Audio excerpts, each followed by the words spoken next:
Je m'appelle Éric Danton et, le jour de Noël, ma femme m'a regardé droit dans les yeux et m'a dit, ton père sent le vieux garage. Il ne viendra pas. J'ai posé le couteau à découper très lentement, j'ai senti la pièce devenir silencieuse et je lui ai répondu, très bien, alors aucun de vous ne viendra non plus. C'est à ce moment-là que tout a changé, mais cela faisait longtemps que ça couvait. J'ai 52 ans.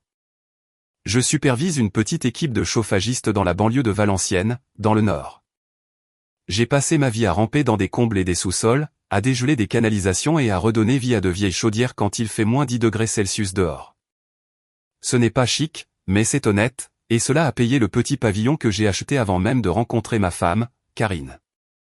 Karine a grandi dans un monde différent. Ses parents, Gauthier et Denise Ardouin, n'ont jamais tenu une clé anglaise de leur vie. Gauthier dirige un cabinet de gestion de patrimoine avec des diplômes sur tous les murs. Denise préside des associations paroissiales et parle de « standing » et du genre de personnes que nous fréquentons. Ils aiment les croisières de golf et les quartiers résidentiels où quelqu'un d'autre fait toujours le sale boulot. Mon père, Jacques Danton, est l'opposé de tout ça. Papa a 74 ans. Il a passé 50 ans à l'usine Renault de Douai, commençant sur la chaîne de montage et finissant comme l'homme qu'on appelait quand une machine tombait en panne à 3 heures du matin. Même à la retraite, il aide encore à l'amicale des anciens combattants. C'est toujours le gars que les veuves appellent quand leur voiture ne démarre pas. Son garage à Douai sent l'huile et l'air froid. Des boîtes de café remplies de boulons trônent sur les étagères. Des plaques d'immatriculation de voitures disparues depuis longtemps sont accrochées au mur.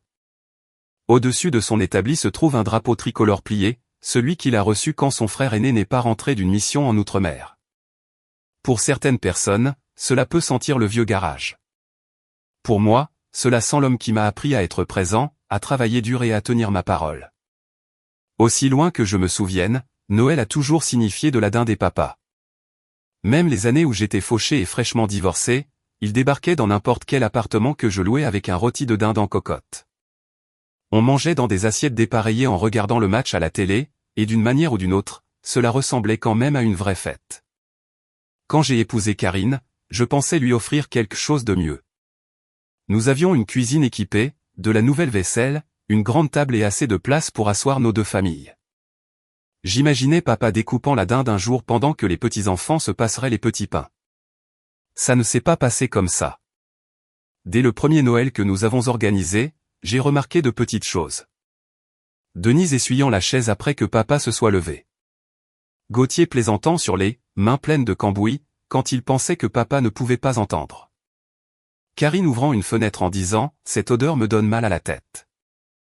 Je me suis dit qu'il ne pensait pas à mal. Je me suis dit que papa était indur et qu'il ne remarquait rien. La vérité, c'est que je le remarquais, mais je ne voulais pas me battre. Cette année devait être simple. Mon fils de mon premier mariage ne pouvait pas faire le trajet, mais les parents de Karine venaient, ainsi que sa sœur et son beau-frère.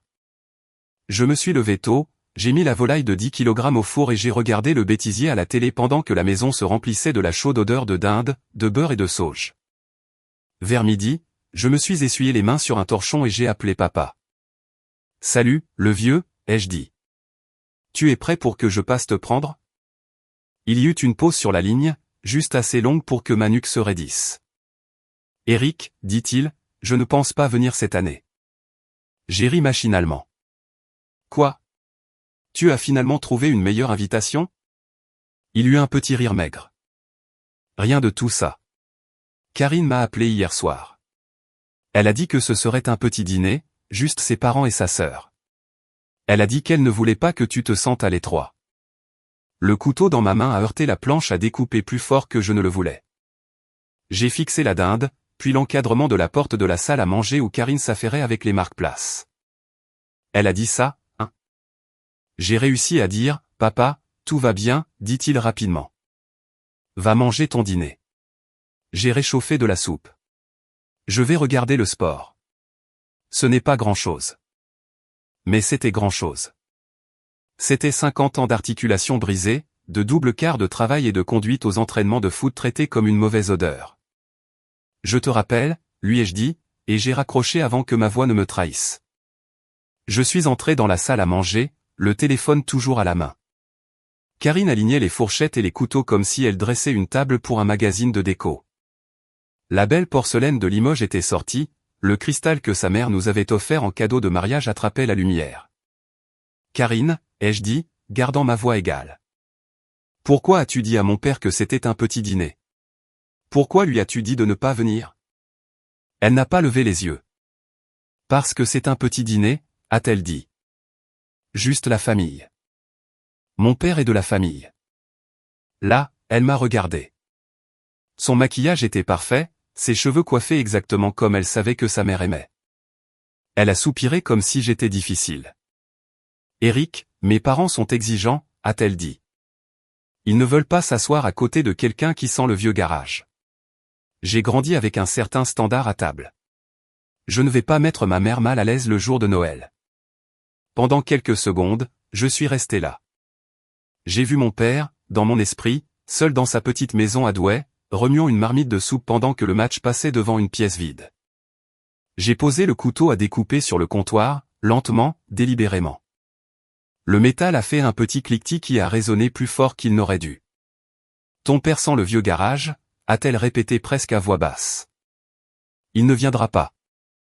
Je l'ai regardé, puis j'ai regardé la table polie, les petites cartes soignées avec les noms de tout le monde écrits de sa main appliquée. Tout le monde sauf mon père. Très bien, ai-je dit, ma voix basse et calme, même si mon cœur battait la chamade. Alors aucun de vous ne viendra non plus. Elle a cligné des yeux. Qu'est-ce que c'est censé vouloir dire? Tu verras, ai-je dit. Et c'est à cette seconde que ma blessure s'est transformée en résolution. 10 minutes plus tard, toute la forme de notre Noël et de notre famille a commencé à changer. Quand je suis sorti de cette salle à manger, je n'ai pas claqué la porte. Je n'ai pas élevé la voix. Je n'ai rien jeté et je n'ai pas fait de sortie dramatique comme les gens le font dans les films. Ce n'est pas qui je suis, et ce n'est pas comme ça que j'ai été élevé chez les ch'tis. Je suis allé au garage. Il y faisait froid, comme c'est toujours le cas dans les garages du Nord fin décembre, sentant le béton, les cartons et la faible odeur métallique des outils. La lumière de mon établi a clignoté avant de s'allumer, projetant une douce lueur à travers l'espace. Sur le panneau perforé au-dessus de l'établi était accrochée une photo encadrée de moi à 16 ans, debout à côté de ma première voiture, une vieille Peugeot 205 de 84 toute cabossée. Papa l'avait rachetée à un collègue retraité pour environ 300 € en francs de l'époque. L'engin roulait à peine, fumait comme une cheminée et fuyait de l'huile dès qu'il restait immobile 5 minutes. Mais papa est venu tous les soirs pendant 3 mois d'affilée, m'aidant à sortir le moteur, remplacer les durites, frotter les soupapes et le reconstruire pièce par pièce. Je me souviens lui avoir demandé une fois pourquoi il se donnait cette peine. Il m'a regardé avec ses yeux bleus patients et a dit, « Parce que tu es mon fils, et qu'un fils doit savoir ce que ça fait de construire quelque chose qui dure. » Cette voiture a duré 13 ans. En pensant à ce souvenir dans ce garage froid avec la maison pleine de standards et d'attentes derrière moi, quelque chose s'est durci en moi. Pas de la colère, pas de la vengeance, pas encore. Juste une compréhension ferme et silencieuse que certaines lignes, une fois franchies, ne peuvent être effacées. J'ai sorti mon téléphone et j'ai rappelé papa. Il a répondu à la première sonnerie. Eh, fiston.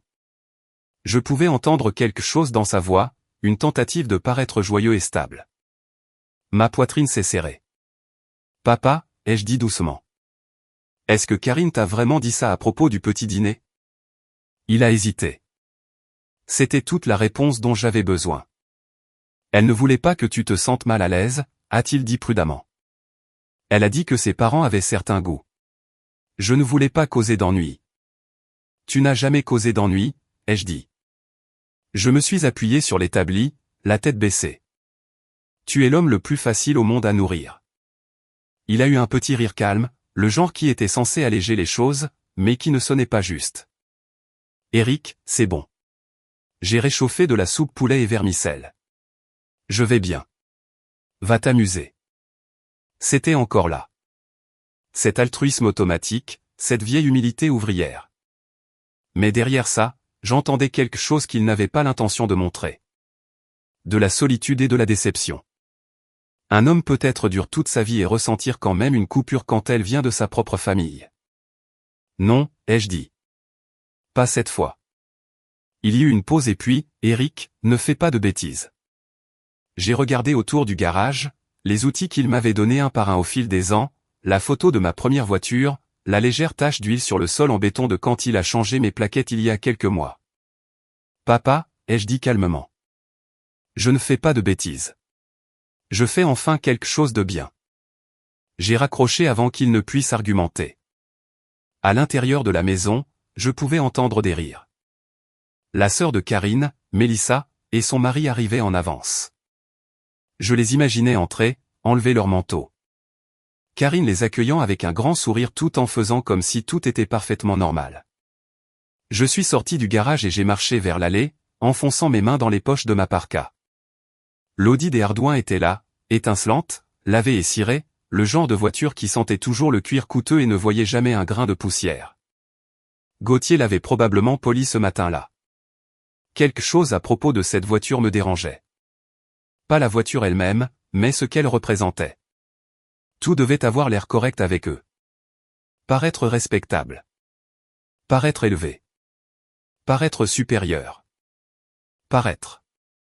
Paraître. Paraître. Pendant ce temps, le seul crime de mon père était d'être quelqu'un de vrai. Je suis resté là un long moment dans le froid, regardant mon souffle embuer l'air. C'est là que les premières ébauches d'un plan se sont formées dans mon esprit. Pas l'image complète, pas encore, mais les contours d'un plan basé sur quelque chose que papa m'avait appris quand j'avais 12 ans. Nous avions reconstruit un moteur de tondeuse ensemble. Il avait dit, « Fiston, si quelque chose ne fonctionne pas bien, démonte tout. Trouve ce que tu peux sauver.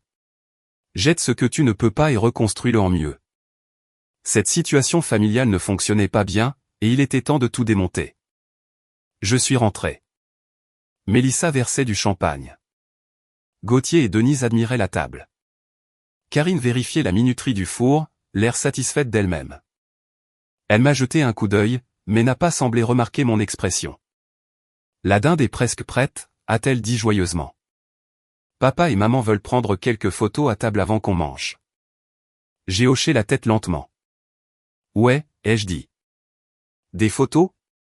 Bien sûr. Elle a souri comme si le problème était réglé. Ce n'était pas le cas. 10 minutes plus tard, j'avais fermé la porte de la salle à manger, mis le couteau à découper de côté, et un plan se cristallisait dans mon esprit. Un plan qui allait changer Noël. Un plan qui allait arranger les choses, pas par des cris, pas par des disputes, mais par quelque chose de plus fort. La vérité montrée publiquement d'une manière que personne ne pourrait ignorer.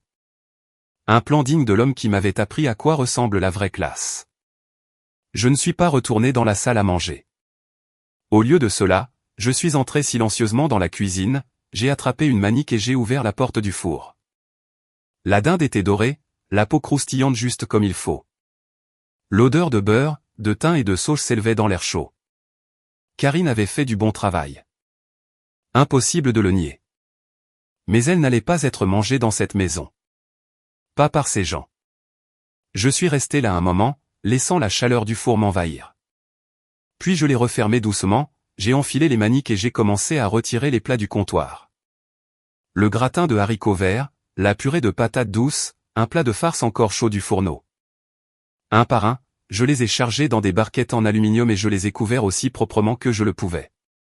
La cuisine était remplie des voix venant de l'autre pièce. Karine riant, quelqu'un débouchant du vin. Gauthier demandant où était le vrai cristal. Et puis Mélissa a dit, « Est-ce qu'Éric est allé chercher son père ? Je n'ai pas vu sa camionnette. » Karine a répondu avec désinvolture, « Non, je lui ai dit de ne pas s'embêter. On fait ça en petit comité cette année. » Il y eut une série de murmures d'approbation comme s'ils étaient tous d'accord. C'était l'étincelle. Le moment où le plan s'est totalement enflammé, ces gens n'excluaient pas seulement mon père. Ils en étaient fiers. J'ai bougé rapidement, silencieusement. J'ai attrapé mes clés au crochet, je me suis glissé par la porte arrière dans l'après-midi froid et j'ai marché tout droit vers ma camionnette. Le soleil était bas, cette heure pâle de décembre qu'on ne trouve que dans le nord, projetant de longues ombres sur l'herbe couverte de givre. J'ai ouvert le coffre et j'ai commencé à charger la nourriture. Les plateaux en aluminium cliquetaient doucement. Mon souffle formait de petits nuages pendant que je travaillais. Quand la dinde est sortie en dernier, je l'ai posée à l'arrière comme si c'était un objet sacré. C'en était peut-être un. D'une certaine manière, ce n'était pas juste un dîner. C'était le centre d'un tout autre genre de Noël. Celui que mon père méritait vraiment.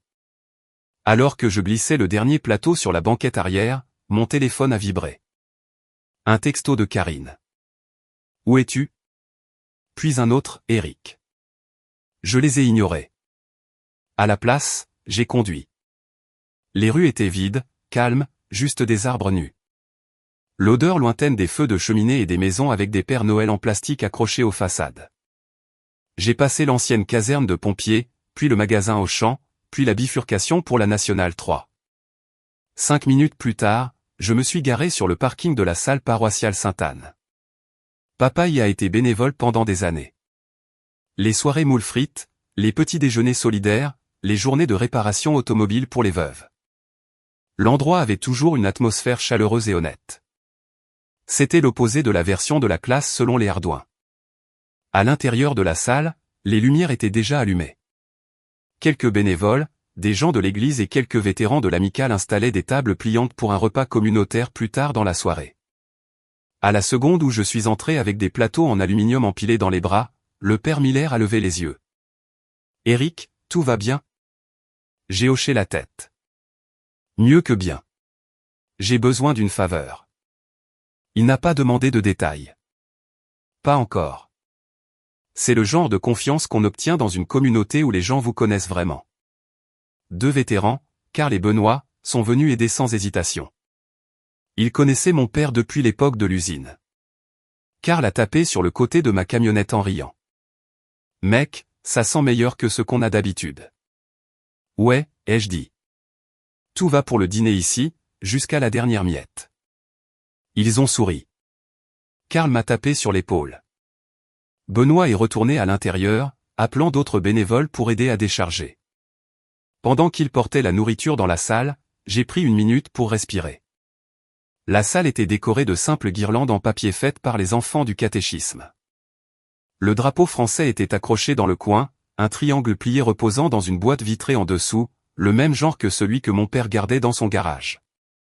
Ça semblait juste. Je me sentais chez moi.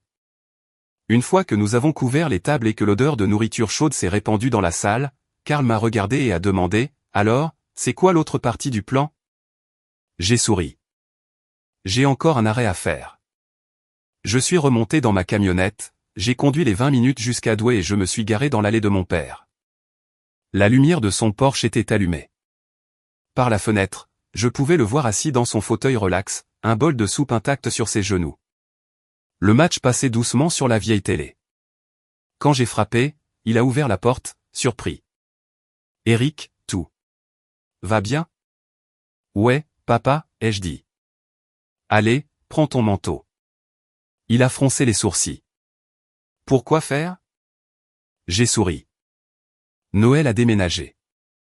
Il m'a fixé un instant, puis a gloussé de cette façon lente qu'il a, « Tu manigances quelque chose. »« Peut-être, ai-je dit. » Tu verras. Il a attrapé sa vieille veste, celle avec le logo Renault brodé sur la manche, et m'a suivi jusqu'au véhicule. Ses articulations étaient raides, mais il bougeait avec cette même dignité tranquille qu'il a toujours eue. Alors que nous retournions vers Valenciennes, il a dit, « Tu n'as rien fait de stupide, n'est-ce pas ?»« Rien d'illégal, ai-je dit. » Il a reniflé. Ce n'est pas la même chose. Quand la salle est apparue, illuminée et pleine de gens qui s'activaient à l'intérieur, il a penché la tête. « C'est quoi tout ça ?» Je me suis garé, j'ai contourné pour ouvrir sa porte et je l'ai aidé à sortir. « Papa, ai-je dit, tu passes Noël avec des gens qui te respectent vraiment. » Il m'a regardé avec un mélange de confusion, d'amusement et d'autre chose. Quelque chose de plus doux. À l'intérieur de la salle, dès qu'il a franchi les portes, les voix se sont élevées. « Jacques !» Et, l'ami. Le voilà. Joyeux Noël, mec. Les gens lui tapaient dans le dos. Une veuve qui l'avait aidé avec son alternateur l'hiver dernier l'a serré dans ses bras et a dit, « Je ne pourrais pas passer Noël sans le meilleur mécanicien de la région. » Papa avait l'air submergé, dans le bon sens du terme. D'une façon réelle. Pendant ce temps, mon téléphone vibrait sans arrêt dans ma poche. Les appels de Karine, ses textos, de petites bulles grises de frustration et de confusion. Mais Noël ne se passait plus chez moi. Pas tant que la vérité n'aurait pas sa place à table. De retour à la maison, Karine et sa famille avaient fini par réaliser que quelque chose clochait. Pendant que papa et moi partagions nos assiettes dans la salle paroissiale, lui riant avec Karl, moi aidant à verser du café pour les veuves, Karine faisait les 100 pas dans notre cuisine vide, m'appelant encore et encore. Je n'ai répondu à aucun appel. Elle a dû penser que j'étais sorti ou peut-être parti en trombe après une dispute. Mais quand elle a ouvert le four et n'a rien vu à l'intérieur, quand elle a vérifié les comptoirs et vu des espaces vides là où les plats se trouvaient, et quand elle a ouvert grand le frigo et n'a trouvé qu'un seul mot plié collé à la porte avec un aimant, Noël a déménagé, eh bien. C'est là que la panique a vraiment commencé à fleurir. Je n'étais pas là pour le voir, mais je l'imaginais clairement. Gauthier bégayant, Denise serrant son collier de perles comme si c'était la fin du monde. Mélissa chuchotant, qu'est-ce que ça veut dire, comme s'ils venaient de découvrir une demande de rançon. Ils ont dû s'entasser dans leur voiture dans un tourbillon d'indignation et de confusion, suivant l'emplacement que j'avais finalement envoyé par texto à Karine 10 minutes plus tôt. Salle paroissiale Sainte-Anne. Si vous voulez dîner, venez ici. Et ils l'ont fait. Oh, ils l'ont fait.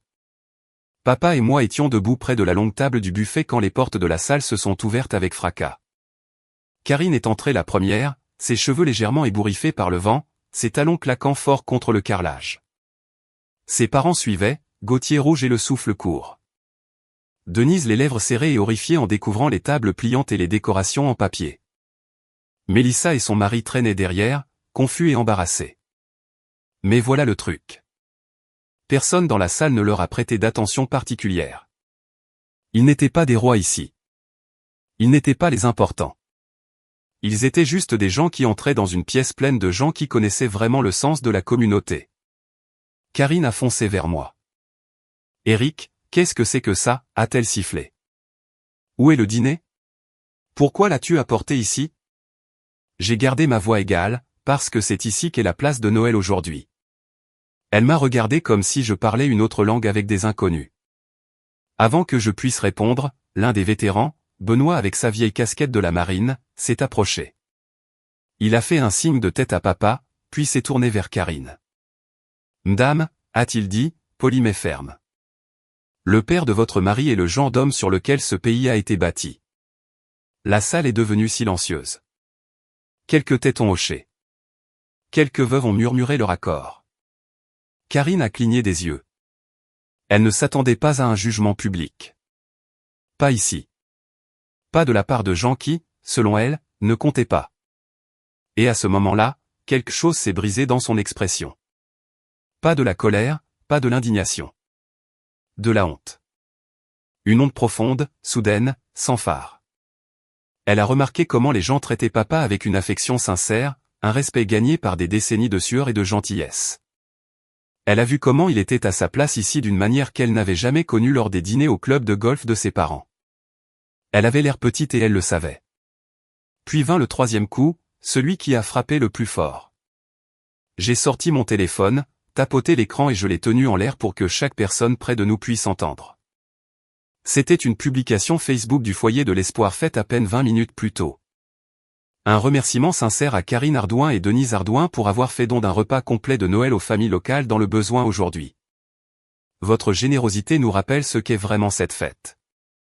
Le visage de Karine s'est vidé de sa couleur. Denise a halté. Gauthier a émis un bruit d'étouffement.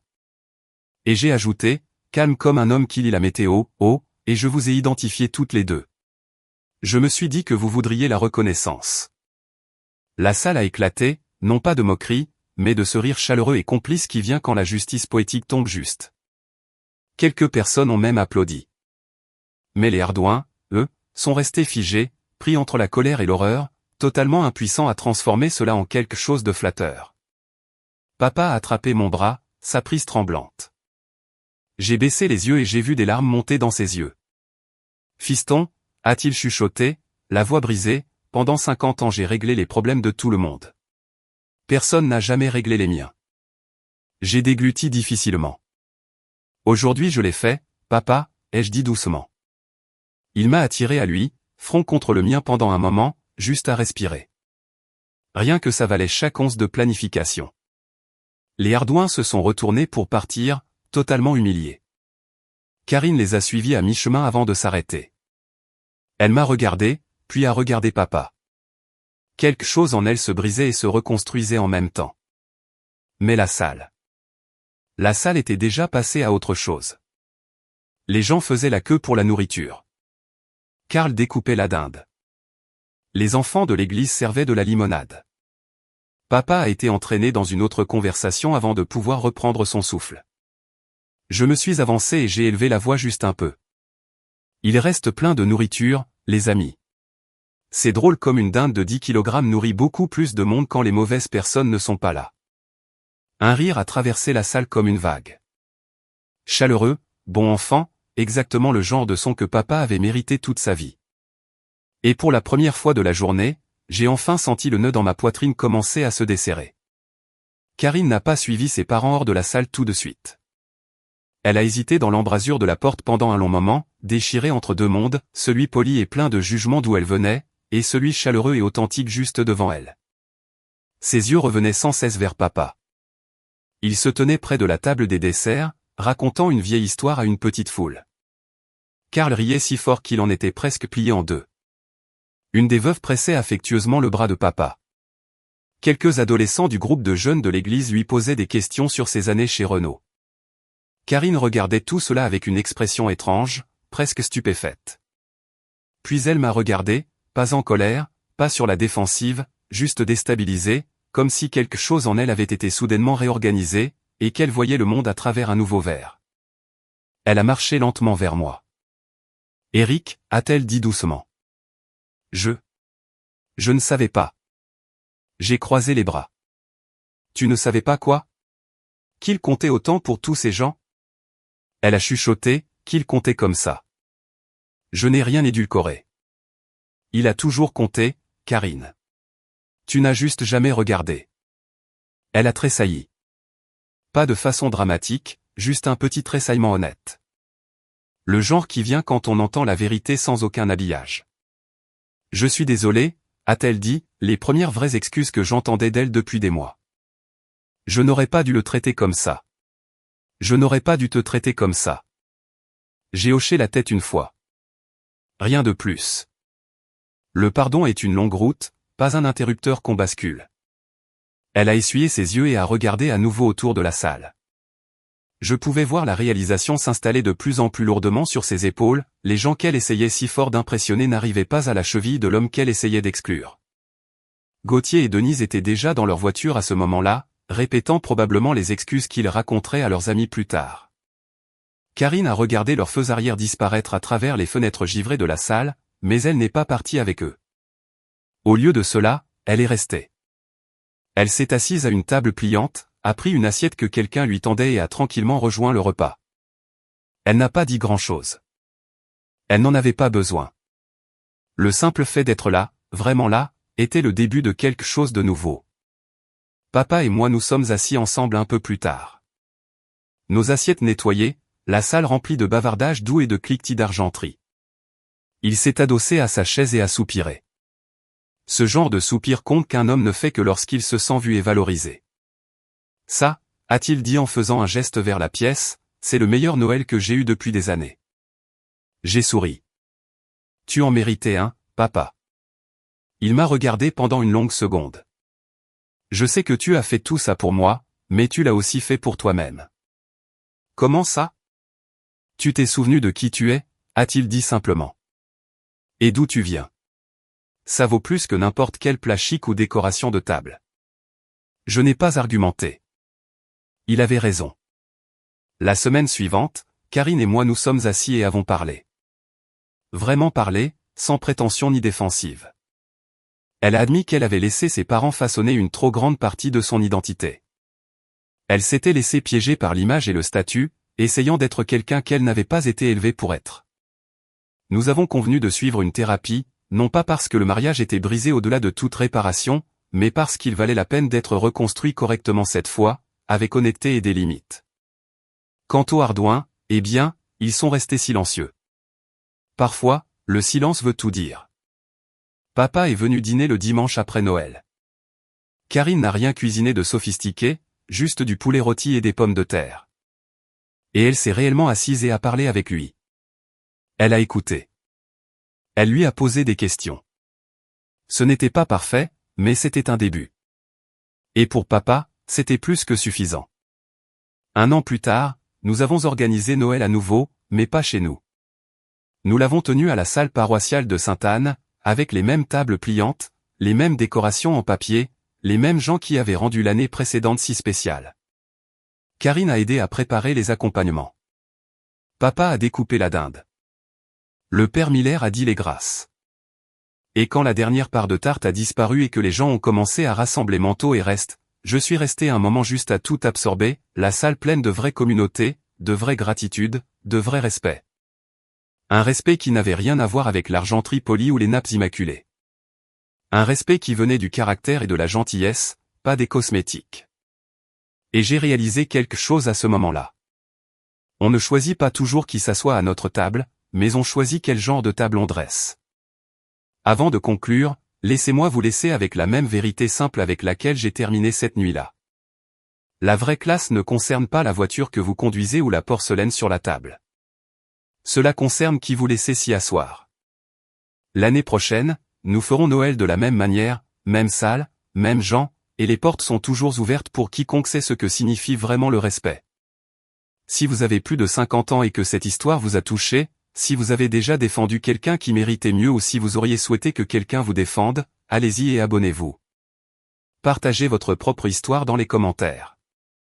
Je lis chacun d'entre eux et croyez-moi, vos histoires sont les prochaines.